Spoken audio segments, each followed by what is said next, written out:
Hey kids, you're listening to the internet's wettest podcast about video games, consoles, and pancakes. The SML Podcast. Prepare for the SML Podcast.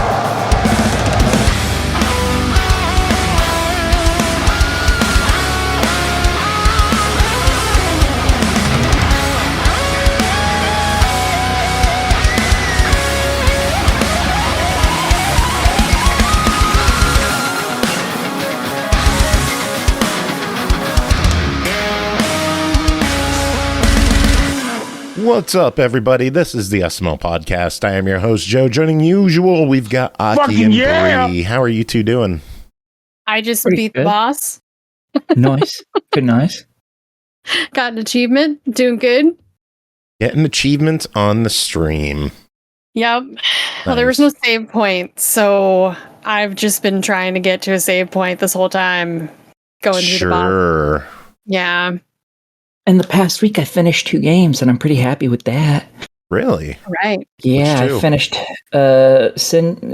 Senua's Sacrifice, Hellblade 2, or whatever it's called, and also Jusant. Ah, Oh, nice. nice. I just, yeah, I because Open Roads was being removed, I decided to play and finish that, and I was like, I just want to finish some of these games that I actually have installed that I want to play from Game Pass, because you never know when they're going to be removed.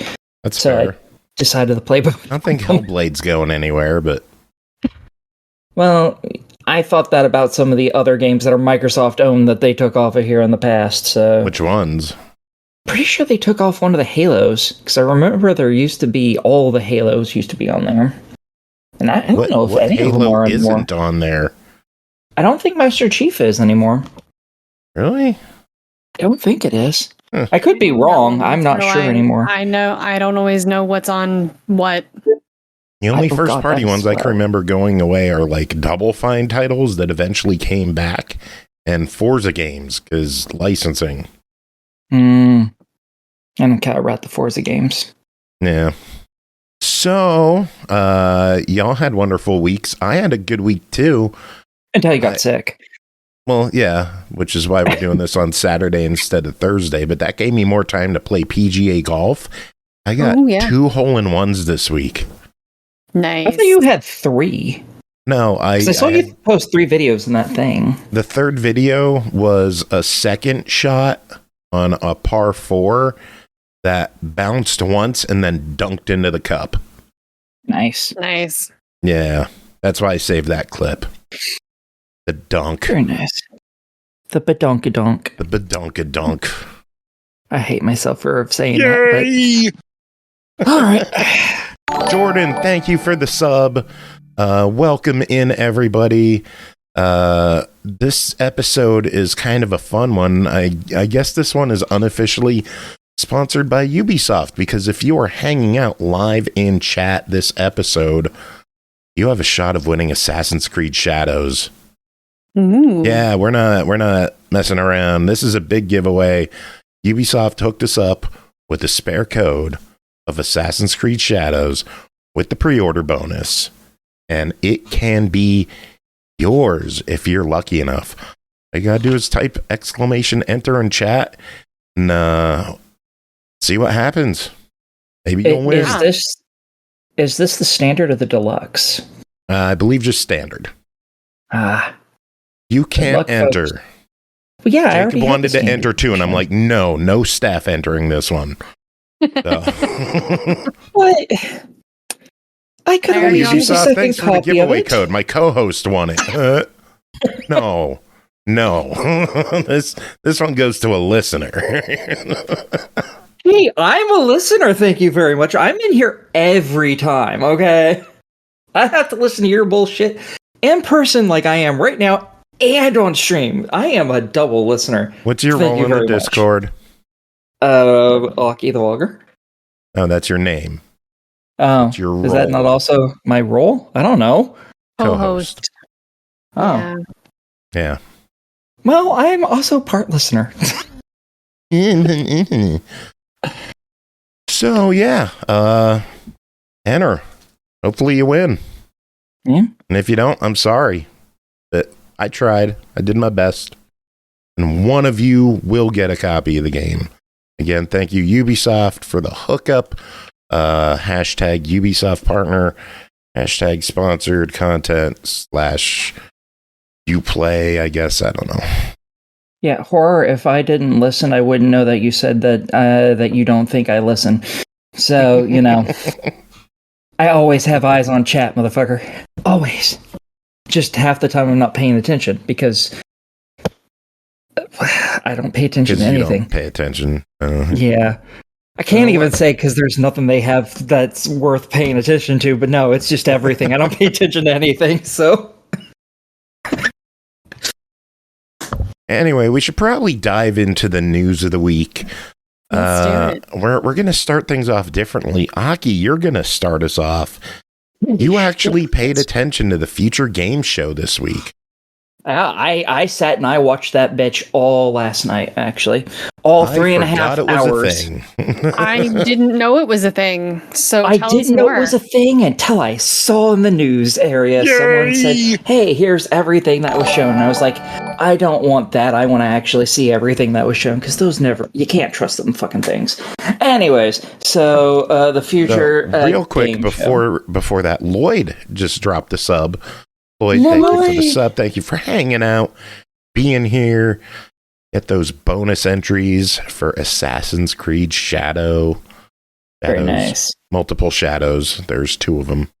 I reviewed that last time, or am I reviewing that today? I can't remember. Last episode. It's up already. Okay, all of y'all are going to love that game. It is amazing. It is fun. Have fun.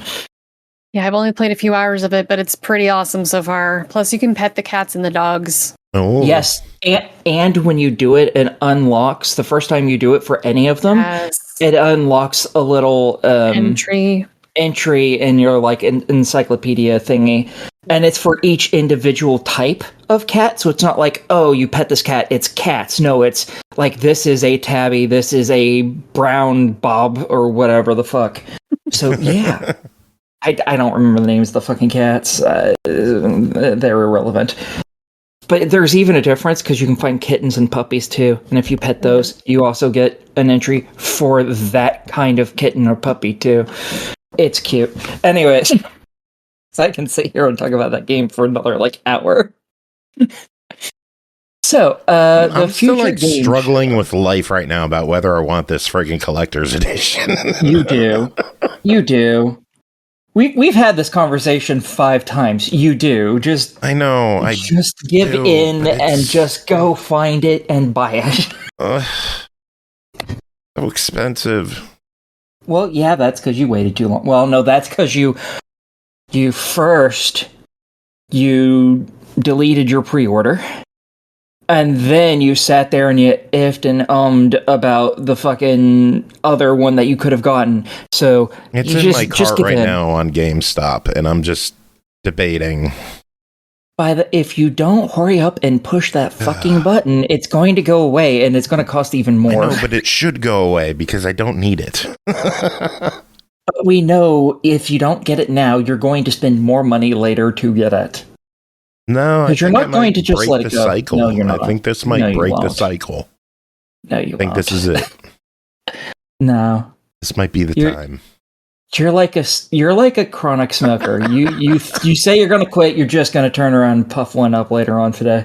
So no, you just get it over with. That way you can cry about your lost money now instead of later. If it was an Xbox one, I probably would, but the fact that it's a PlayStation one, I don't even have a disc drive on my PS5. Does it even come with a disc? Yeah. Oh, I'm shocked. I kind of figured these days all of them would come with download codes instead. Interesting. Cool. I'm sorry. You shouldn't have canceled your pre-order. I knew the moment you said you canceled that, I knew you were going to regret it, and you have regretted it every day. I do regret it, but, I don't need it. But you do. It has a nice, beautiful statue and a steelbook. Realistically, the only parts of any of those that I would want is the statue. I don't care about the rest of that shit. I want those statues, all of them, so bad, but they're They cost too much. Even if I were to buy them off of you, they would cost too much.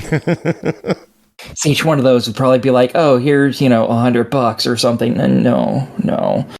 And I was worried that Ashley heard all of this and would be judging me, but no, she has headphones on, watching Apple She judges TV. you anyways.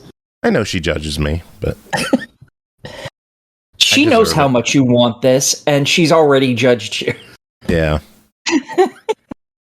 So, Yes. future game show. Okay. All right. So I don't have a lot of notes on all of these. I took some small notes on a bunch of these because there were a bunch of these I didn't really care a good goddamn about. So, it is what it is.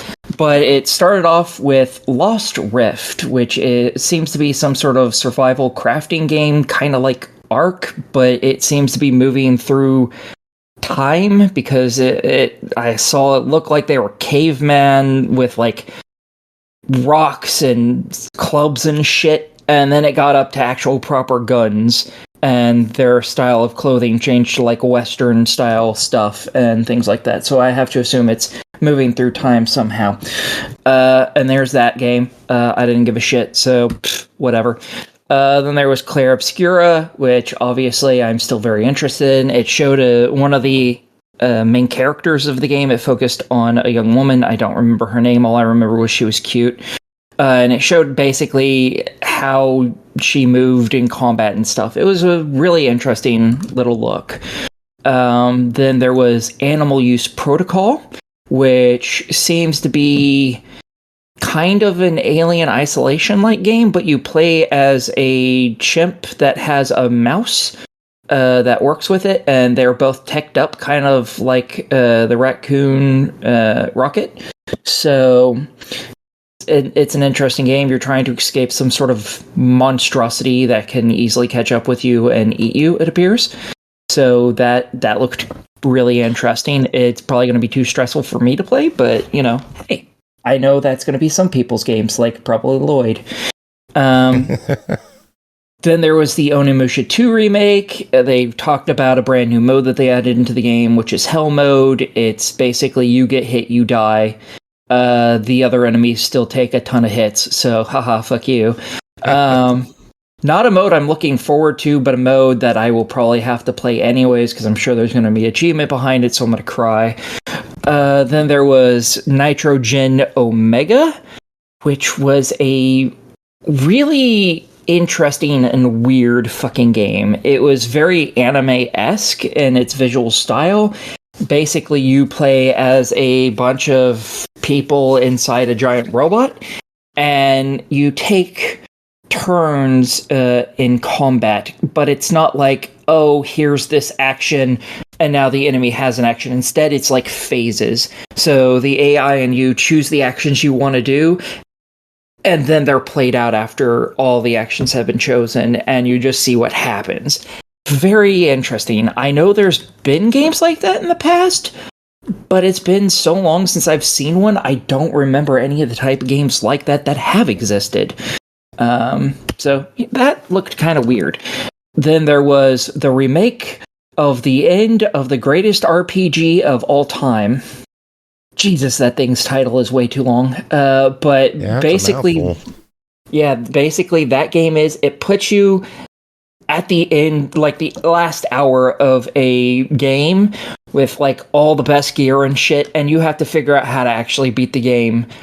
Because obviously you don't know what the game is anymore or anything. So you have to figure that out to figure out how to beat it. It looked kind of cool. Interesting. It looks like that would make me go absolutely batshit insane. I know. Then there was I Hate This Place.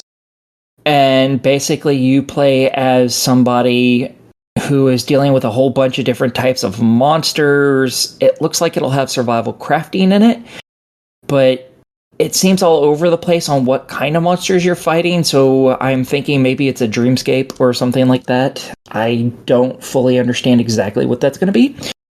There was Once Upon a Puppet, where you control a puppet as a pair of disembodied hands. It's an action-adventure platforming. It looks pretty cool.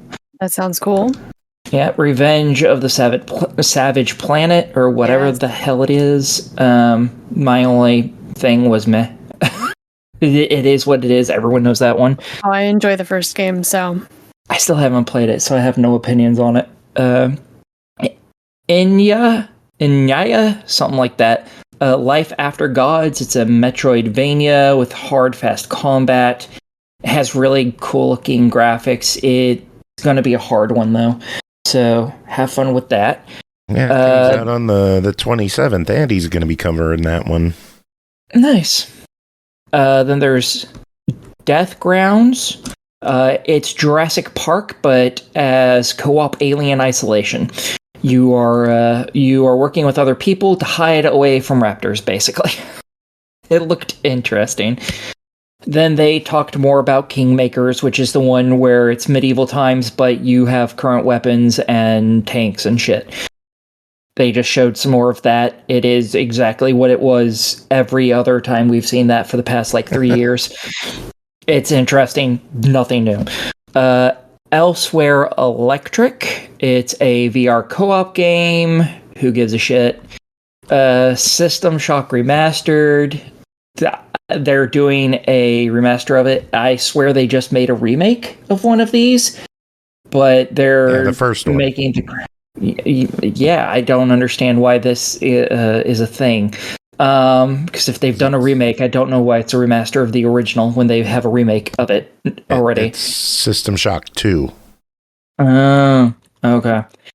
It's just some updated graphics. Nothing amazing. Then there's Mandragon, Whispers of the Witch Tree, a 2D Souls-like. Graphically, it kind of reminds me of Trine with how the characters look. Not exactly sure why, because it is not the same visual style, but that looked pretty cool. Then there was Chains of Freedom, an XCOM-styled game with comic book visuals. There was Shelf Heroes, a toy-based FPS.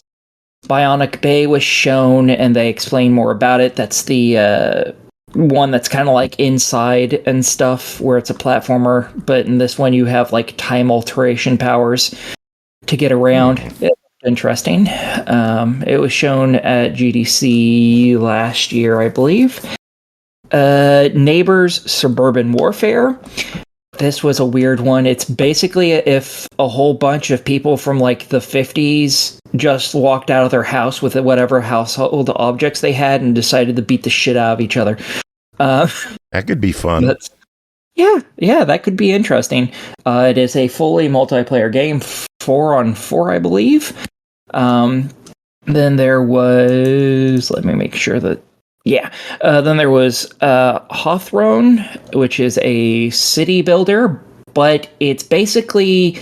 I don't know how many of you are old enough to know what this is, but Redwall. It's basically Redwall before Redwall existed. So you get to pick a species to play as. There seems to be owls, mice, a few other races I can't remember anymore because there was a lot in the show and this was early in it. And every one of them has different objectives that they have to do to help build up this town, basically.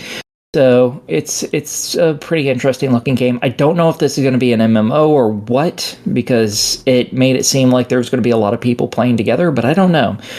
Then there was Industria 2, which was pretty interesting to me because I reviewed the first one. I really liked it. I really liked the first one too. Yeah, it is very different from the first one. In this one, you play as two people fighting against the AIs. Graphically, it looks significantly better. And it looks like it's going to have better gunplay as well, based on the trailer. The trailer didn't show a whole lot, though, sadly. I am looking forward to that, though. Then there was Romestead, a survival city builder where you're basically rebuilding Rome. It exists. South of Midnight was looked at again. It still looks just as fucking amazing as always. So coming out soon. Yeah, go enjoy it, folks. Then there was Pioneer, an MMO. Who gives a fuck? That's all I have for that. Hellclock, a cel-shaded roguelite that is Western. I don't remember where it was made, but it was made in a place where we don't actually see a lot of games from, but I can't remember where anymore. Sorry. There's Rivals Hover League. It's a multiplayer racing game where you shoot the shit out of each other. Finding Frankie, another mascot style game, but in this one it's a death game instead of, trying to just escape the mascots. You're actually in a death game show, except for you're the only person in it, and usually there's like 20 people in it, so have fun running away like a little bitch. And then there's Will Follow the Light. It is not Will Follow the Light, it's a person named Will being told to follow the light. It's somehow based on Firewatch. Oh. The trailer did not explain in any way how it was based on Firewatch, because it had none of anything that we saw in Firewatch. Like, you were moving around on a boat through storms, you talk to people and stuff. It's very different, so I'm not sure where exactly the basis is for it to be anything remotely close to Firewatch, but I am kind of excited for it. It does look pretty interesting. There's Cloudheim, sorry. It's a very colorful crafting action game. Kind of reminds me of Dark Cloud with its coloration. It's pretty cute. But its combat is very different from lots of combat games. It's all about juggling the enemies into the air and doing a lot of damage while they're in the air, because they don't actually take damage until they hit the ground. And then all the damage that you've done, the longer they're in the air, the more damage they take. Oh. So it's an interesting concept. I have no idea how that follow-through is going to be, but it's an interesting concept at the very least. Then there's Section 13, a top-down roguelike shooter. Basically, you're hunting SCPs in the oldest house, more or less. Twin stick, where's Carnage? Yeah, it's up to 4 players, I believe. Then there was Bandit Trap. Coming in May, and it's hitting console, too. Yeah, a lot of these are hitting console, but not all of them. I did not write that stuff down because that was too much effort. Then there's Bandit Trap, a 4v1 game, I believe. It didn't specify exactly how this is, but I think it's a 4v1 game, where 4 people play as bandits trying to rob a house of 10 special goods from it, and they have to escape a lot of traps and stuff, and I believe another individual actually controls those traps to try and catch them. So that's a weird game. Then there was Metal Eden. It looked really good. You play as some sort of specialty cyborg android thing, and you're going out and shooting the shit out of robots. It seems to be very much Doom 2018 inspired. So that looked really cool. I was very down for that. I would have liked to have known more, but it is what it is. Then there was The Last Caretaker. In it, you play as the last remaining robot on planet Earth, and you're protecting a launch pad and, I assume, rocket building facility. And basically what this robot does is they defend it from other mutated creatures and other robots, as well as going out to gather different resources to send into space to save what's left of humanity, it appears. So that was kind of cool. Into Death, Our Darkest Days. It is This War of Mine, but with zombies. So if you like Depression the game, there you go. Now you have it, but with zombies, folks. Enjoy. Definitely not a game for me, because that would just make me feel bad. Then there's Locomoto. And this one, it's a cutesy one. You are basically given a train, and you have to actually build it up, like painting the inside, getting wallpapers, putting in new types of chairs, all that fun shit, to make money. And you're also gathering resources from different stops around. And you are doing this, it's all via animals. So you're an animal. I think you're a bear, and lots of places you go are bear people, but I think there's also like bunny people and stuff. It looked kind of cute. I don't know if we had Locomoto Apex Assassin, no idea. I am just saying the stuff that was on the show, yo. Loco Roco. I don't know what that is either. On PlayStation. Then there was Karma the Dark World. It's an adventure game where you'll be looking into a mystery while trying not to be killed by monsters in people's minds. Yes. Another one that looked interesting to me. But it appears that Bri is going to be fighting me over that one. I already put in a request a while ago. Damn it. Then there's Frosthaven, which is apparently a real-life board game. I have no idea what the fuck it is. And they've just turned it into a video game that is just you playing the board game as a video game.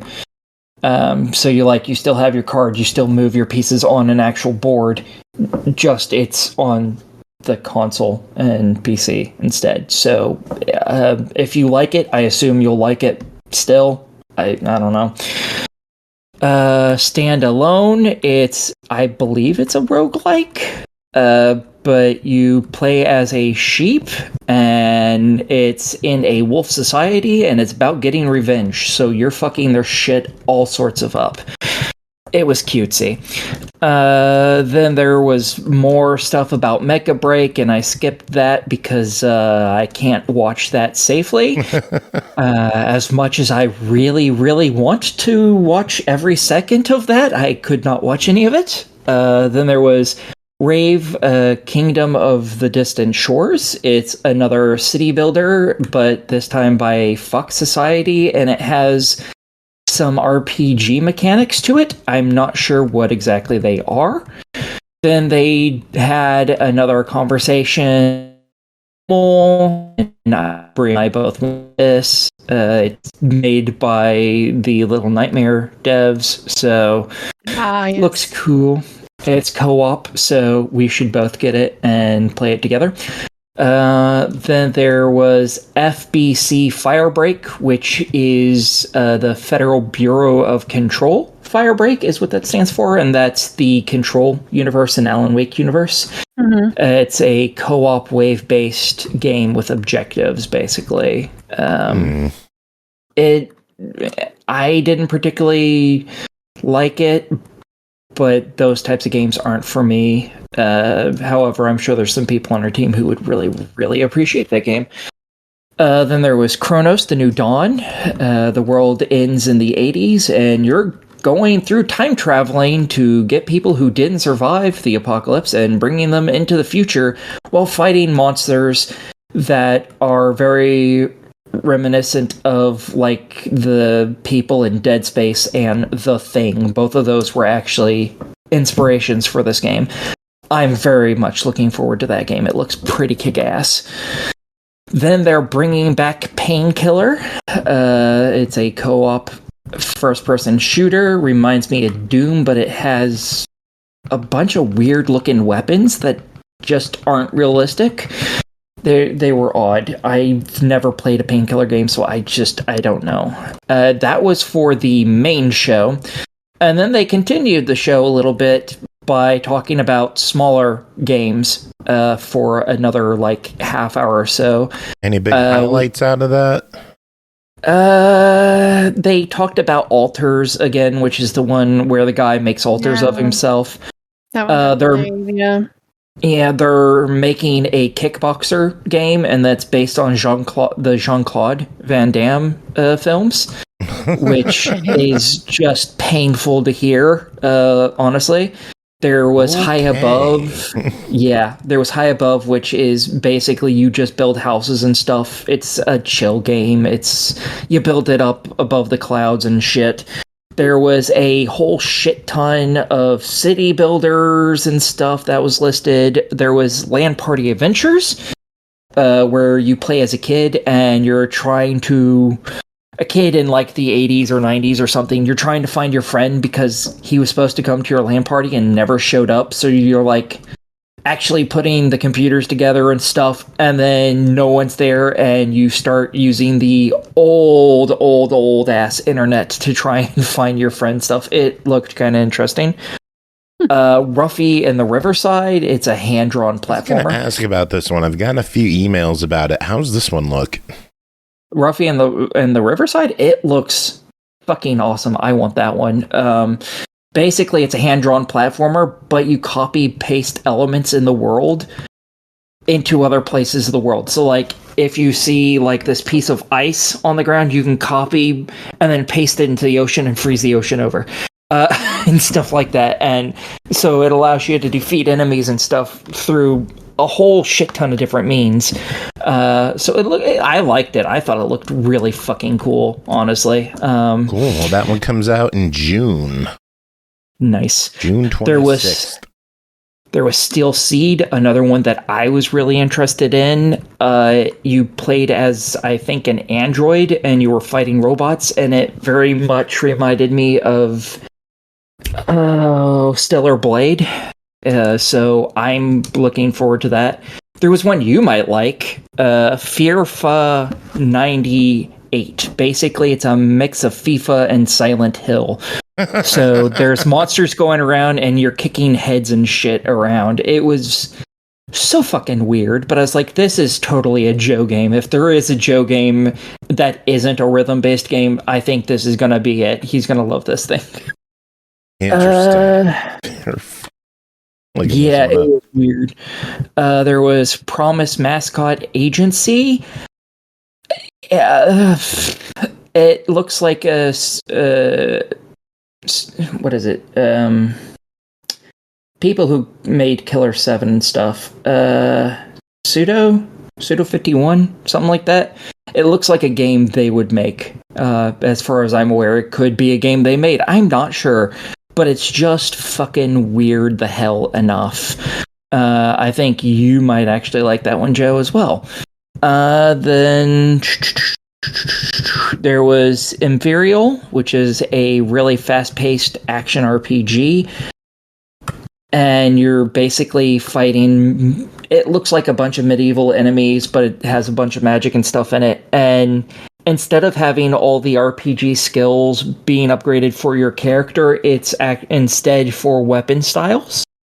So you have everything from like this Gatling gun to a spear, sword, all that fun stuff. It looked kind of interesting.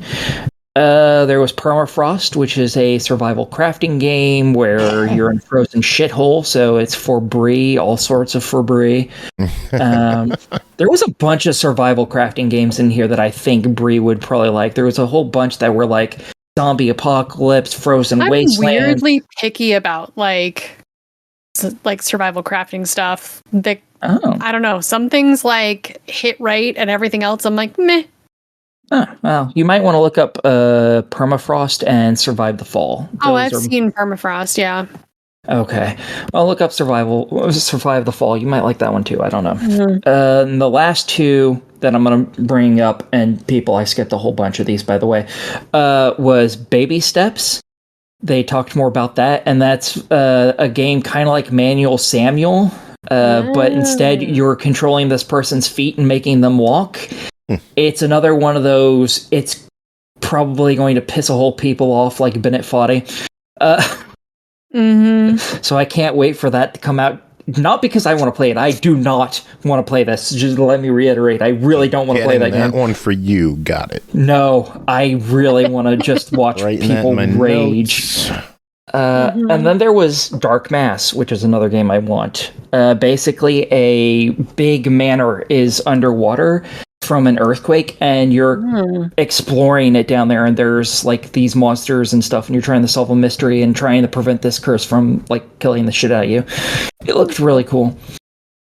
And that's it, because I skipped over a whole bunch of the later ones, because it was like, oh, here's City Builder, here's a drifting game, here's a city builder, here's a survival crafting game, here's a city builder, another survival crafting, another 5 survival crafting. I skipped a bunch of those because I don't give a shit. This has already taken like a half hour. So probably more. Assassin's Creed Shadows is top 2 million players already. Nice. And you can be one of them if you enter our contest on Twitch. You're listening to this on YouTube or Spotify or MP3. You missed out. Yeah, a lot of people were giving that game a whole bunch of shit before it came out. Matter of fact, there's still been a few people who have been giving it some serious shit. I don't know why. I've really enjoyed it. I've thought it was fun, and I'm looking forward to playing more of it. Probably later on this year.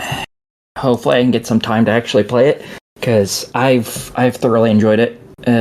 Yeah. Oh, and I think right now on Twitch you can find people who are playing it, and there's drops for it that give you some pretty decent gear, and the gear looks really fucking cool. Nice. I love those Twitch drops. Yeah, I went and got them a couple days ago, and it it's armor for the ninja girl, and it ends up making her look like a samurai, and she looks so fucking badass with it. Oh my god, I love it. Anyways. So Game Pass has a couple of games joining the service. Yes. Not many. What are we getting? March 18th, we got 33 Immortals. Okay. March 20th, we got Mythwrecked Ambrosia Island. I am looking forward to that because I believe Bri got that to review. Yes. And I'm totally not extremely jealous about that at all. Totally. March 25th is the Blizzard Arcade Collection. I hadn't heard of that one. Me either. And March 27th is Atomfall. Yay! I'm interested Awesome. in that one. That one looks good. So how many is that? 4. How many are leaving? How many are leaving? 10, 20, 11. 85. Oh, only 10. 10. Okay. I was right the first time. Woo-hoo! MLB The Show 24, Lil Gator Game, Hot Wheels Unleashed 2, Open Roads, Yakuza 0, Yakuza Kiwami 2, Yakuza Like a Dragon, The Lamplighters League, and Monster Hunter Rise, all leaving the service.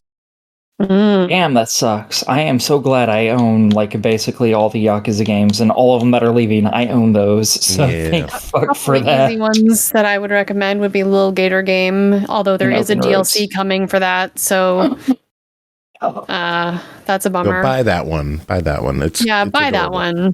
It is. I loved that game. That was so cute. And Open Roads was pretty good. It was a quick completion. Yeah, you can beat that in a night. Really, if you really want to, you can beat that in 4-ish hours, if that. Then what's more. The Lamplighters? I don't know that game. I don't remember that one. It was a multiplayer, Okay, that's all you need to say. I'm good. Yeah. Fuck that. Never mind. Yeah, and then one more game is going to be joining Game Pass. Got an official release date of April 29th for Xbox and PC. That is Towerborne. I don't know anything about that game. I'm excited about that one. What's it about? Co-op brawler. No wonder you're excited for it. Fair. Yeah, so that's my news. Didn't have much because you had the game show. Bri, anything on your end? I had 2 things. Let's see. The North American United Video Game Workers Union was launched this week with a display at GDC. It's the first industry-wide union as opposed to a company-specific. This is being built as part of the Communication Workers of America. So good on them. I'm so happy about that. Yeah, I hope that explodes in a good way. I have a feeling it probably won't, but I'm hopeful that it will too. I'm pretty sure that's going to end up very bad because greedy people are greedy and they don't want to play fair with the people who are doing all the work. Some split fiction news. Hazelight director Joseph Ferris is rewarding the first 2 players to complete Split Fiction's Laser Hell with a free trip to Sweden. There was a secret video that 2 players posted after they completed the challenge, and Joseph Ferris confirmed on his social media that he'll get the pair out to see their studio and early footage of their next game. Wow, that's really that's cool. Fucking awesome. Holy shit. Yeah. Have you played it? What is that in the game?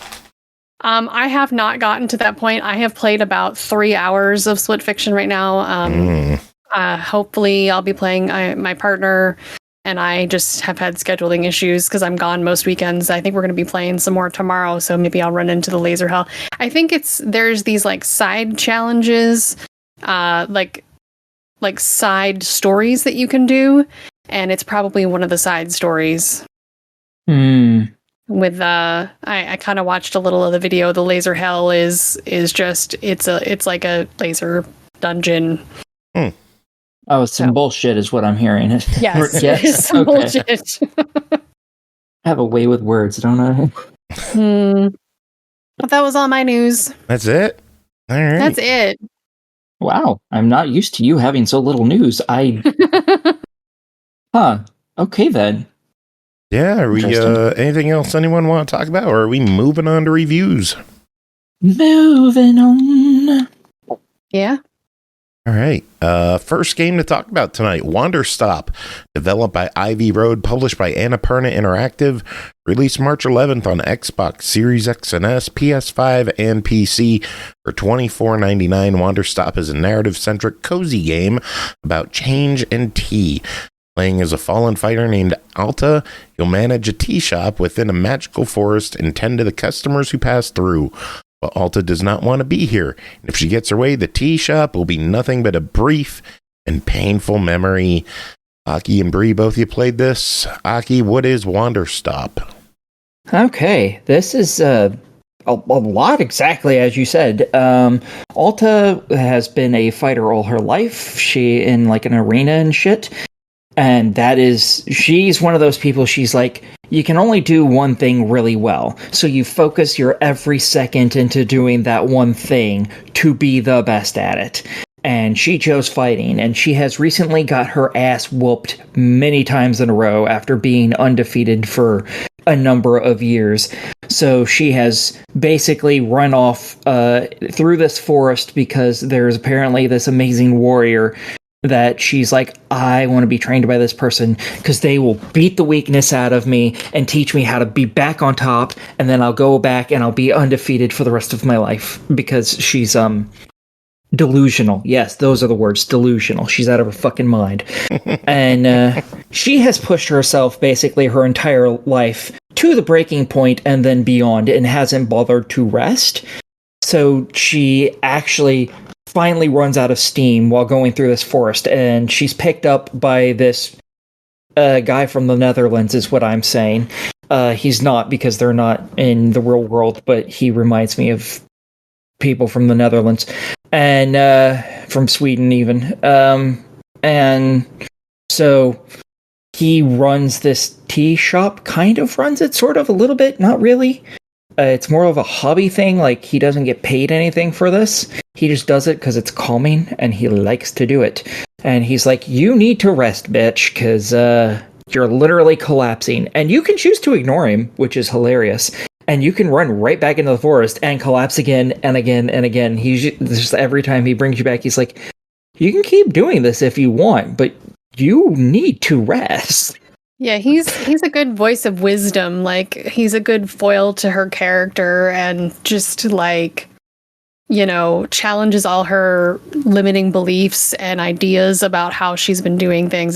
He's a very cool character. Yeah, he is a hippie to like the nth degree, but a really logical one.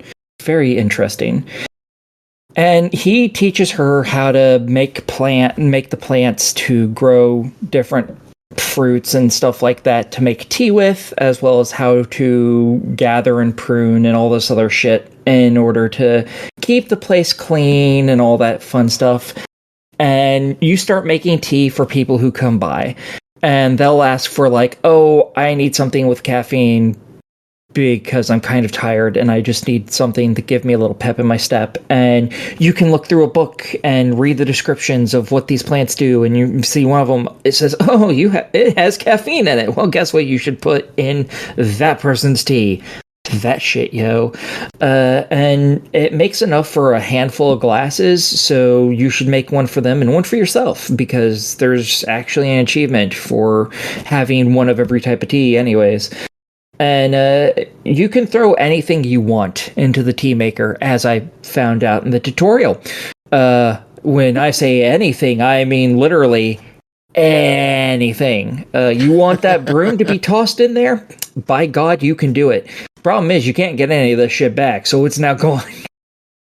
As I found out after I tossed every single class that I had in there in it because I wanted to see what would happen because I like breaking things, and then found out, oh, you can get lots of your stuff back because it's considered important. Glasses, which you require to serve people, including for the tutorial, are not.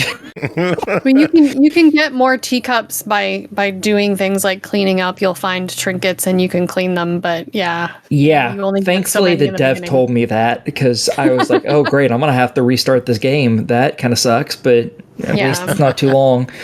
Proud and of yeah, you. like, yeah, I'm good at this. And yeah, after that, you start meeting other people who start coming to the store. Some of them want tea, some of them don't. Some of them you harass into having tea anyways because this is a fucking tea shop. You're going to serve them tea because that is what a tea shop is for. And Yeah, they don't always take that. Yeah, she's pretty like gung-ho about this whole thing because she needs to have a purpose and something to do because that's the way she's always operated, and this whole relaxing and like laissez-faire like just does not work for her At all. And it's great because she has to learn to accept it and love it anyways. I have found that I really like interacting with the people because you can interact with them in a lot of different ways. You can be kind of a bitch to them. You can be really nice and calm and understanding. There's some snark you can pull. Like one of the first people I interacted with was this clearly a guy wanting to be a knight, not really a knight. He's just a average schlob who just wants his kid to look at him and be proud of him. So he's like, I'm going to be a knight now. And this dad and his kid are like, this is current day. This isn't like medieval times. So I don't know what he's doing. But he's managed to get himself cursed and shit. And it's like, when you first interact with him, he talks about his kid, and you can either tell him basically to shut the hell up because he goes on, or you can just keep listening. And eventually he does end because I decided to just keep letting him go on. And he's like, you're the first person who's ever actually sat and listened to me talk about my kid like this. And really friendly, happy with you after that and stuff. And that's just how all the interactions are. They're always with these interesting, weird little characters. And you have a lot of different ways of interacting with them. And all of them kind of rub off on Alta to make her hopefully a little more mellow, even when they're stupid, as Mr. Knight, who is cursed, by the way, and thinks sit-ups is going to cure the curse because it proves he's healthy. So yeah, what about you, Bri? Because I want to get more happiness out of the way before I talk about some problems with the game. Okay, well, the graphics are beautiful. The shadow work and movement of the trees of the forest help the Wanderstop feel like it's alive. The color palette is like pastel. I really enjoyed the machine is that to make tea is ridiculous.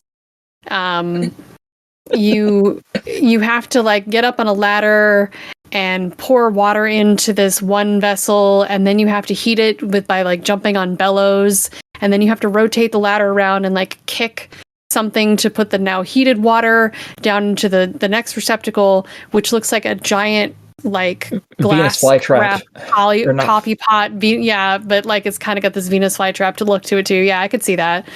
And then that's where you put in all your ingredients.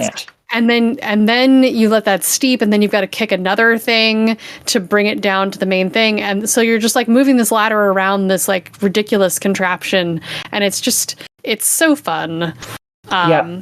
All of these things the water goes through and sits in is like bigger than you are by like numerous times. So you're climbing like 2.5 stories up to start this, and it's all just one machine going from the top to the bottom. So you're not like going up there and then going down and running around this thing. No, you're on this ladder this entire time, just spinning around doing different parts to it. It's weird.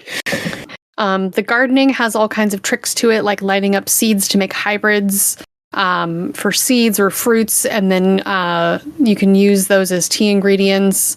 I struggled a little with the tutorial there and had to get help from Aki because I feel like I wasn't clear on what to do. Yeah, it doesn't explain it super well. I just figured it out from looking at the. You're given a little manual that basically shows you how to do it. Yeah, but there was like one thing that wasn't clear to me, which it made it sound like you were supposed to use this one hybrid in the middle, and so that's what I was doing wrong. But I learned some stuff by messing around, kind of like Aki learned the hard way not to throw cups into the tank.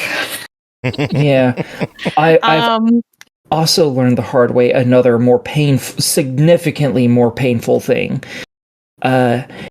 If you're going to play this game, if you're going to leave it alone for a while to like go eat or something, turn the game off.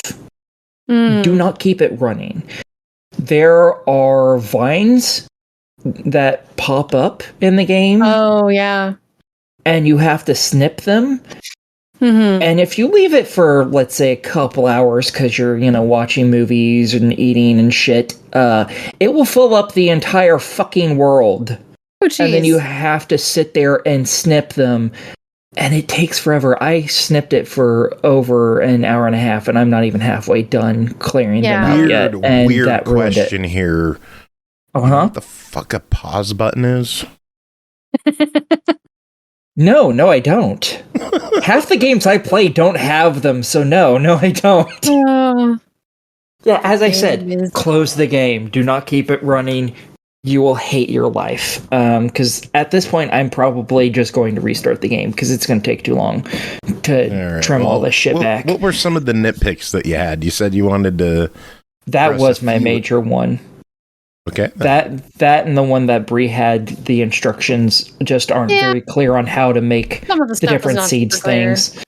Yeah, it's not a big issue with the seed things because there's only a few plants that you can make at first, but it's not super clear that you need to use only seeds. And I think just a little tweak and they can fix that easily. And if there was like a let's nuke everything outside of the tea house button so we could wipe out all the plants, that would be great, because I don't want to be snipping this shit for like the next 50 years. Right. That's my issues. I have a button for this. Fuck you. $24.99. What do you two think of Wanderstop? Bri? Well, the story is excellent. The music was lovely. The tutorial parts were kind of hard to follow or didn't give enough info in some cases. I think the Wanderstop is full of whimsy. Like there's a toy train dishwashing system. There's plenty of ways to unwind and explore. You can really play the game at your own pace, although apparently don't forget to pause. You can wander around and try and keep the garden and grounds well kept, or you can focus on serving customers, find your happy balance in between. And there's also plenty of places to just sit in and take in the beautiful scenery. I would say buy it.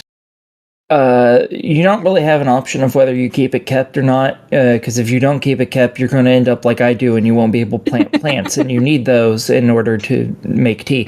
But other than that, totally 100% buy this. I really like Alta. She's fun. I like how she interacts with people. I think it's totally worth the money. Very cool. Remember to quit the game. Just do it, people. And I would mention one other thing. The developer, Ivy Road, is made up of some people whose work you might have heard of, including the creator of Stanley Parable and Beginner's Guide, the co-creator of Gone Home and Tacoma, and the music from Minecraft, Daniel C418 Rosenfeld. And then the publisher's Annapurna. So, I had to give this game a try. It's a great lineup of people working on this project. You know who else works for Ivy Road? Our friend Jenny Wyndham, who's going to be rejoining the show next month to chat about this one. Sweet. I will keep this on my list. Good stuff. Nice. All right, next game to talk about. KinnikuNeko. KinnikuNeko. Why am I so bad at the... KinnikuNeko. Super Muscle Cat. Oh man, developed by Kamotachi, published by Mameshiba Games, released March 19th on Xbox One, Series X and S, Switch, PS4, PS5, For $17.99, join KinnikuNeko, a cat with a bodybuilder's body in this fun 2D platformer, and fight against the mysterious alien invasion. A story full of goofy humor, friendship, drama, and action. Its aesthetics are a love letter to 90s anime, along with an unforgettable soundtrack. Bri, tell us about Super Muscle Cat. So it is a total love letter to 90s anime with an opening song and animation that is comical. Aliens are invading Earth, and Lemon and Kaita have KinnikuNeko to protect them. It's a 2D side-scrolling platformer where you're a muscled, cat-headed fighter in a magical Speedo. You can take the Speedo off, and he'll turn into just a regular cat, and you put the Speedo back on, and then he's a human bodybuilder with a cat head. Totally normal. Each form has different abilities. As a cat, you can climb walls and poles and jump really far. As a bodybuilder, you can punch the aliens. A couple things to note. You can have the voice language in English, Japanese, or Spanish. The preset is English text with Japanese voice, meaning this is fully voice acted. So if you want that anime feel, they start you off with that preset, but you can change it to your liking. The game comes with a warning about flashing lights, so might not be a good one for Aki. And there is a button on the menu with a letter from Shardytronic, the developer of the game, who multitasked the programming, script, design, animation, and the music themselves. And it was their first official game that took around 5 years to make. I got to throw this one screenshot up on our screen. Yes, do it. It's pretty fantastic. There are checkpoints in the level. Well, let me see what are you putting up? Let's see. Oh yes, there you go. There's KinnikuNeko. There are checkpoints in the level that are little litter boxes. You collect stars and eliminate aliens as you go through the level, all while dodging spike traps and laser blasts and more. You need to use both forms to get through the level because there are some places that the muscle form just can't reach, so you'll need to find Lemon nearby to remove or replace the Speedo. And if you sit there too long doing nothing, Muscle Cat will pull his leg up and start licking it, which is just something else entirely. And all the punches are like muscle poses, which is just fabulous. The beginning of each level is a cute animal clip, a conversation between characters, and there are reasons to replay the levels. There are secrets and areas you can't get to until you level up. There's a mini game where you can find a portal to an alien gym. You can level up to punch walls and get to new areas. There are other mini games where you eat food to replenish your health. You eat ramen and kill enemies to fill up your energy meter, and you can launch an invincibility run with a rainbow bubble around you for a few seconds, which is also super fun. The music changes, and you just start running through everything like a superstar. There are boss fights every so many levels where you have to do things like jump on parts hanging from a ship until it falls off to make the ship lower down so you can hit the top of it. Or in another boss fight, you have to dodge and kill enemies until the boss reveals a weak point for you to hit on its armor. The aliens that you're fighting afford a lot of crude humor. In one part of a level, you have to dodge several streams of yellow liquid, only to find out later it's alien piss, as you see the aliens taking a leak off the cliff above. You can steal the ship of an alien who's taking a dump and steal his toilet paper roll along with it. And later on, you run into the same alien in the next level, and he's like, I won't let you steal my ship again. The levels are locations around the city, like the streets, the nightclub, the arcade, where there's a DDR minigame, a school, and more. I mentioned... Sorry, I just trailed off my notes. I'm looking at screenshots. I didn't expect this game to be as insane as it is. I looked at the cover and I looked at the name and I was like, oh, this is some weird Japanese game that came out in the 80s or this something, game right? Is so much fun. Nope. I did not read into it. I did not do my homework on this game. No. I am mad at myself because it looks amazing. It is amazing. I mentioned earlier collecting the stars. You can spend some of those on extras that give you things like fan art and other extra art. And there's a special bonus for completing the game, which I have not done. I got stuck on a boss. I'll get there. The story is really cute and funny. The music is good. The action is great. The buttons are well chosen. The animations are fabulous. This game is really fun. Like I keep saying that, but it's really fun. There's just so many things going on in the background that are humorous. Like I didn't even catch the first time I went through, and I started going back through the levels once I got my strength leveled up from the gym, and trying to get through some of the other rocks into the secret areas. And yeah, there were things I missed the first time around because you're just like trying to figure out the level for the first time, and there's just so many humorous things going on in the background. All right, well, I got 2 questions for you. One, can you confirm that there is a meow button in the game? You know, I never looked for the meow button, but it's got to be there. It's one of the features on the description. I know. It's meow with a button. Meow with a button. I'm sure that there is a meow button, but I was not paying attention because I was so busy paying attention to everything else.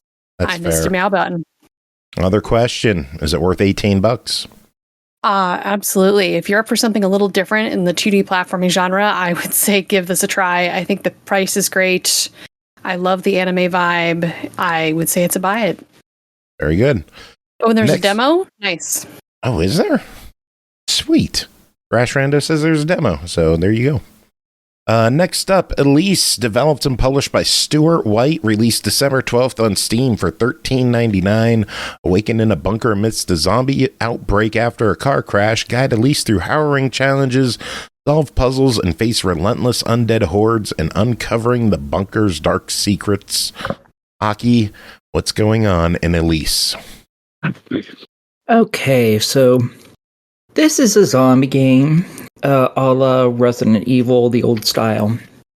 And you're playing as a young woman. You and your friend were just driving along, not knowing anything about the zombie apocalypse that was all around you. And then you see a corpse on the ground, and you get attacked, and your friend just... Who fucking knows what happens with your friend? I don't think they're ever brought up again. So, you know, as is life being, you know, a set piece, I guess. Some old guy saves you and takes you to a bunker, and apparently maybe some time passes, because you suddenly seem to really know this old fart, and he decides to blow his brains out because he gets bitten. He doesn't bother to wake you up to know that or anything, so you find his corpse and take his gun off of him because, hey, who's gonna leave just a nice little pistol sitting around doing nothing? And then you have to work your way through your guys' bunker that is now somehow filled with a fuck ton of zombies, even though it should be very secure. It really isn't. The zombies in this game take a few headshots to go down, and then sometimes they get back up later on when you're walking back through the area, which kind of sucks a bunch of ass. Because who really wants to waste like 50 bullets on a single zombie by shooting it in the face over and over and over and over again? And True. Yeah, you that's do one eventually... of my gripes with survival horror games in general. Like, I shouldn't need to unload 2 clips into one zombie to take him down. Yeah, a headshot is a headshot. The whole point of a zombie is you scramble their brains, they don't work anymore. And guess you want to know what really helps with scrambling a zombie's brains? A shotgun blast point blank to the fucking dome. Not in these games. They apparently have steel plating on their heads. And yeah, so you eventually get through this building that is very Resident Evil 1 building-esque. Like, it has lots of stupid rooms, and you have to unlock different areas that are obviously filled with zombies, even though this should be a secure area with only you and him in it. And then you eventually get into a laboratory where apparently Patient Zero was. It was a weapons research lab, and you have more fucking zombies to deal with. And yeah, the thing about this game is the aiming is arduous at best. Because it's one of those games where it's like, oh yeah, the reticule starts super wide, and if you move, it grows super wide. But then you have to sit there for like 30 seconds to get it small enough to where you can actually hit anything. Even though I'm not an expert with guns, and I can manage that, and I'm blind, and I can still manage that, so this woman must have a very serious concussion. The trailers show a much better weapon and doesn't show any of this reticule bullshit, so I don't know if that's something later on that you can get that just makes your character not suck ass or what. I played almost into technically the second area, I think, because the house and the laboratory seem to be one area, and once you beat that, you go into a new area, which is apartment buildings or something. And the problem is, this is like the old Resident Evil games on hard. You have a limited amount of saves. However, in those games, you can find the ink ribbons that you need to save. This game gives you 3 fucking coins to use to save. That's all you get. So, go eat a chode. Yeah. On top of that, I found that realistically, I had to slow the game down through alternate means in order to play it because the reticule shrunk so slowly that if you weren't hitting every shot in the head perfectly immediately the very first moment you got it, the zombies would get close to you, and once they were within a certain distance from you, they moved quick. And you weren't going to hit them anymore. And you're probably not going to get away from them because it's very tanky controlled still. So it's an extremely hard game because of that, because there's not very many health packs or anything either. You will get plenty of ammo. Good luck hitting anything with it, or hitting anything fast enough to take stuff down before it one shot kills you, typically. Yeah, it needs a lot more work, in my opinion. It was not a particularly good game because it just had too much going against you, realistically. Yeah. Well, we need a verdict on this one. It is $13.99. If people are interested, there is a demo on the Steam page people can check out. For $14, is it worth it? No. Even if it was $5, I would have to say no on this one. If they can fix some of the issues with it, like maybe having a reticule stay stationary, and just like you not sucking at everything you do in your whole life, maybe then it could be doable, because then you wouldn't need to constantly, every time you fire, wait for it to shrink again over and over and over. If they fix that, that might actually make it playable, and if they got rid of the limited saves, I think change those two things, and I think it would then be a buy it for me, because it was fine. It's not the most amazing zombie game I've ever played, but it's not god awful, no, unplayable either. It's just the few problems it has make it unplayable at that point. All right. Next up, Unsolved Case, Above the Law, developed by Domini Games, published by Legacy Games, released February 13th on Xbox One, Series X and S for $12.99. Nothing brings people together as well as the common grief or crime. A powerful villain has no fear of the law. After a high-profile murder of the mayor, it becomes clear that anyone could be a target. Do not let him escape justice. Bri, what is going on in Unsolved Case, Above the Law? The Unsolved Case series is a point-and-click detective story with hidden object puzzles and other puzzles. Above the Law takes place after the Scarlet Hyacinth case, which I did a few weeks ago, and is split into 4 chapters. There's an extras section with a bonus chapter, the ability to replay mini-games and hidden object puzzles. You can view collectibles, videos, wallpapers, concept art, etc. And there's a music player if you like the music. There's 4 modes to play on: casual, advanced, where hints charge slower and the hotspots are gone; hardcore, where you get no tutorials, skips, or hints; and custom mode, where you can make your own mix. The hidden object puzzles give you an option if you're stuck to play a match 3 instead. There's also a wide variety of hidden object puzzle styles to play. Sometimes they're a spot the difference. Sometimes you need to find the different types of an item, like a black rose. Other times you need to put objects from your inventory into places that they match inside photos. Other puzzles have different solutions based on the difficulty you're on. offering some replayability if you like that kind of challenge. The story is decent. It's about trying to track down the murderer of the mayor, finding out that there's deep underworld connections to this crime. And then we go undercover in the organized crime group led by prime suspect Vicar Blackrose. We have the help of our former partner, who just seems to want to take justice into his own hands. You have some conversation choice points that will affect the outcome of the scenario. You get points for making better choices, like telling the captain there is no honor in becoming a criminal and shooting the suspects instead of saying justice is in your hands.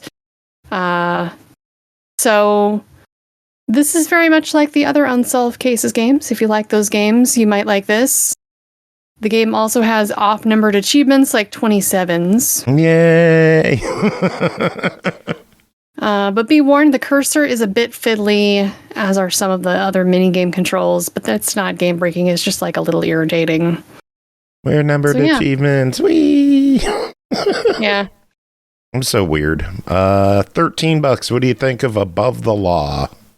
I'd say the price is decent. I like this more than I like the Scarlet Hyacinth, so I'd say buy it. Cool. I noticed in the titles they're collector's editions. What makes them collector editions? So when they were released on PC, they were separated into chapters, and so I think they were released episodically. Ah.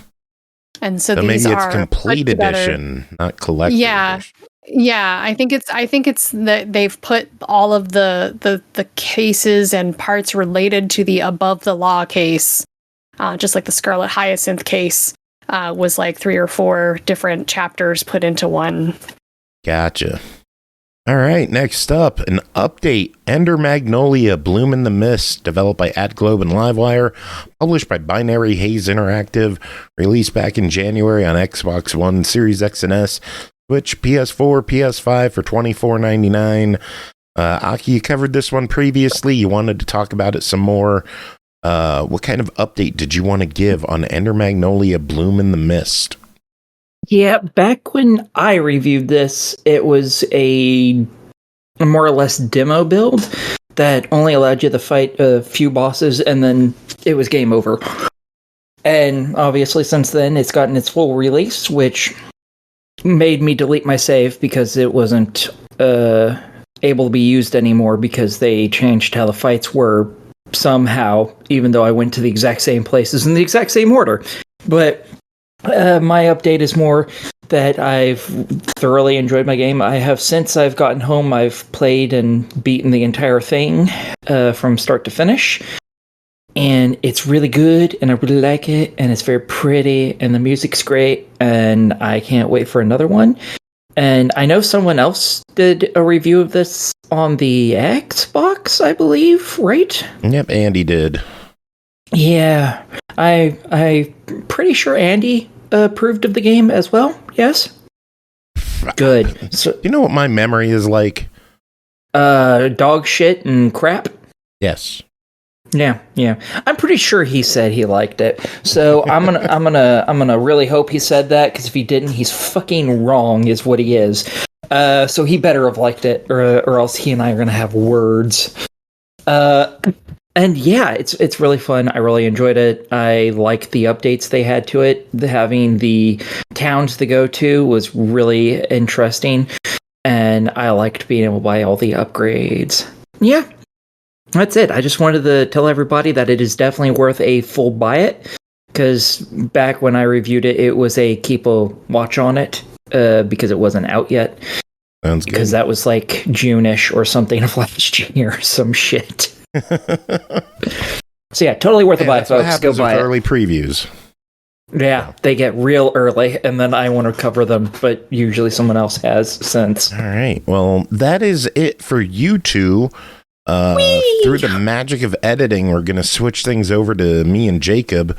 But before we go, have you heard about what's coming out with that Do Us a Flavor Lay's Chips contest this year? No.